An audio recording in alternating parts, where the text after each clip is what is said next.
କେବେ ମିଳିବ ଏମାନଙ୍କୁ ସୁଭଦ୍ରା ଟଙ୍କା? ଆସନ୍ତୁ ଜାଣିବା। ସୁଭଦ୍ରା ଯୋଜନାକୁ ନେଇ ବଡ଼ ଅପଡେଟ୍, ପୁଣି ମିଳିଲା ସୁଭଦ୍ରା ଟଙ୍କା। ଏନେଇ ବଡ଼ ଘୋଷଣା କରିସାରିଛନ୍ତି ମୁଖ୍ୟମନ୍ତ୍ରୀ ପ୍ରଭାତୀ ପରିଡ଼ା।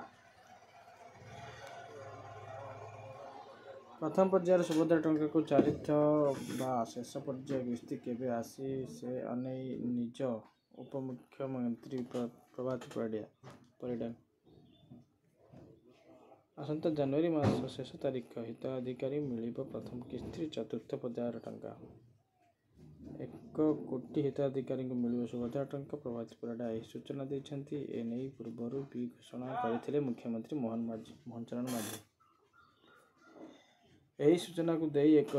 ଏନେଇ ପୂର୍ବରୁ ବି ଘୋଷଣା କରିଥିଲେ ମୁଖ୍ୟମନ୍ତ୍ରୀ ମୋହନ ଚରଣ ମାଝୀ। ଏହିପରି ମାର୍ଚ୍ଚ ମାସରେ ଏକାବେଳେ କୋଟିଏ ହିତାଧିକାରୀ ମିଳିବା ସୁଭଦ୍ରା ଯୋଜନାର ଦ୍ୱିତୀୟ କିସ୍ତି। ପ୍ରଥମ ପର୍ଯ୍ୟାୟ ଯେଉଁ 1 କୋଟି ମହିଳା ପାଇବେ, ସେମାନେ ହିଁ ଦ୍ୱିତୀୟ ପର୍ଯ୍ୟାୟର ପାଇବେ ଟଙ୍କା। ଜାନୁଆରୀ ଶେଷରେ ହିତାଧିକାରୀ ମହିଳାଙ୍କୁ ମିଳିବ ସୁଭଦ୍ରା ଟଙ୍କା। ଚତୁର୍ଥ ପର୍ଯ୍ୟାୟ ଟଙ୍କା ହିତାଧିକାରୀ ସଂଖ୍ୟା 1 କୋଟି ଛୁଇଁବ। ଏହାପରେ ଆସନ୍ତା ମାର୍ଚ୍ଚ ଏକାବେଳେ 1 କୋଟି ମହିଳାଙ୍କ ଖାତାକୁ ଯିବ ସୁଭଦ୍ରା ଯୋଜନା ଦ୍ୱିତୀୟ ପର୍ଯ୍ୟାୟ। ତେବେ କେଉଁମାନେ ସୁଭଦ୍ରା ଟଙ୍କା ପାଇବେ? ଆବେଦନ କରିଥିଲେ ବି କଟିଯିବ ନା? ଜାଣନ୍ତୁ, ରାଜ୍ୟ ସରକାର ଗାଇଡଲାଇନ୍ ରହିଛି। ଏମାନେ ମହିଳାଙ୍କ ନିମ୍ନଲିଖିତ ମାନଦଣ୍ଡ ଆଦିରେ କୌଣସି ପୂର୍ଣ୍ଣ କରନ୍ତି, ସେମାନେ ଏହି ଯୋଜନା ଅଧୀନରେ ଲାଭ ପାଇବାକୁ ଅଯୋଗ୍ୟ ହେବେ ବା ସେମାନଙ୍କ ନାଁ କଟାଯିବ। ସୁଭଦ୍ରା ଯୋଜନାରେ ସାମିଲ ହେବାକୁ ଥିବା ମହିଳା ବୟସ 21 ବର୍ଷ କମ୍ ହୋଇଥିବା ଆବଶ୍ୟକ। ସେହିଭଳି 60 ବର୍ଷରୁ ଅଧିକ କୌଣସି ମହିଳା ସୁଭଦ୍ରା ଯୋଜନାରେ ସାମିଲ ହୋଇପାରିବେ ନାହିଁ। ଏମାନେ ଯଦି ଆବେଦନ କରିଥିଲେ ତେବେ ନାଁ କଟିଯିବ।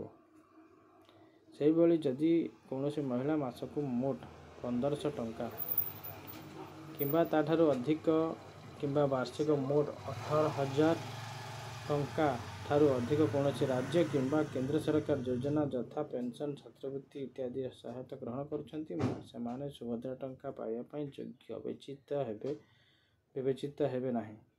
ଜଣେ ମହିଳା ନିଜ କିମ୍ବା ତାଙ୍କ ନିଜର ପରିବାର ସଦସ୍ୟ ଯଦି ବର୍ତ୍ତମାନ ନିଜ ପୂର୍ବତନ ସାଂସଦ କିମ୍ବା ବିଧାନସଭା ସଦସ୍ୟ ହୋଇଥିବେ, ସେମାନେ ସୁଭଦ୍ରା ଯୋଜନାକୁ ସାମିଲ ହୋଇପାରିବେ ନାହିଁ। ସେହିଭଳି ଆୟକାର ହେଉଥିଲେ ଏହି ଯୋଜନାରେ ସାମିଲ ହୋଇପାରିବେ ନାହିଁ।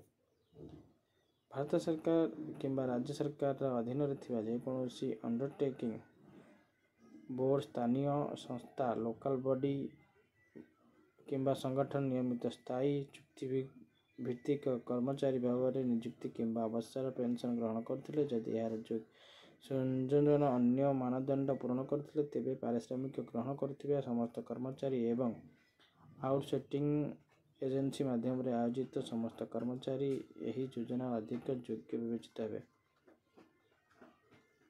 ଯଦି ଆବେଦନକାରୀ ପରିବାର ଚଳିତ ଜମିର ପରିମାଣ 5 ଏକରରୁ ଅଧିକ, ଅଣ ଜଳସେଚିତ ଜମି ପରିମାଣ 10 ଏକରରୁ ଅଧିକ ହୋଇଥିବେ, ସେମାନେ ସୁଭଦ୍ରା ଟଙ୍କା ପାଇପାରିବେ ନାହିଁ। ସେହିଭଳି ଟ୍ରାକ୍ଟର, ମିନି ଟ୍ରକ୍, ଛୋଟ ବାଣିଜ୍ୟ ଯାନ ଏବଂ ଅନ୍ୟ ସମାନ ହାଲୁକା ସାମଗ୍ରୀ ଯାନ ବ୍ୟତୀତ 4 ଚକିଆ ଗାଡ଼ି ଥିଲେ ସୁଭଦ୍ରା ଟଙ୍କା ପାଇବେ ନାହିଁ। ଭିଡ଼ିଓ ଭଲ ଲାଗିଲେ ଲାଇକ୍, ସେୟାର, ସବସ୍କ୍ରାଇବ୍ କରନ୍ତୁ।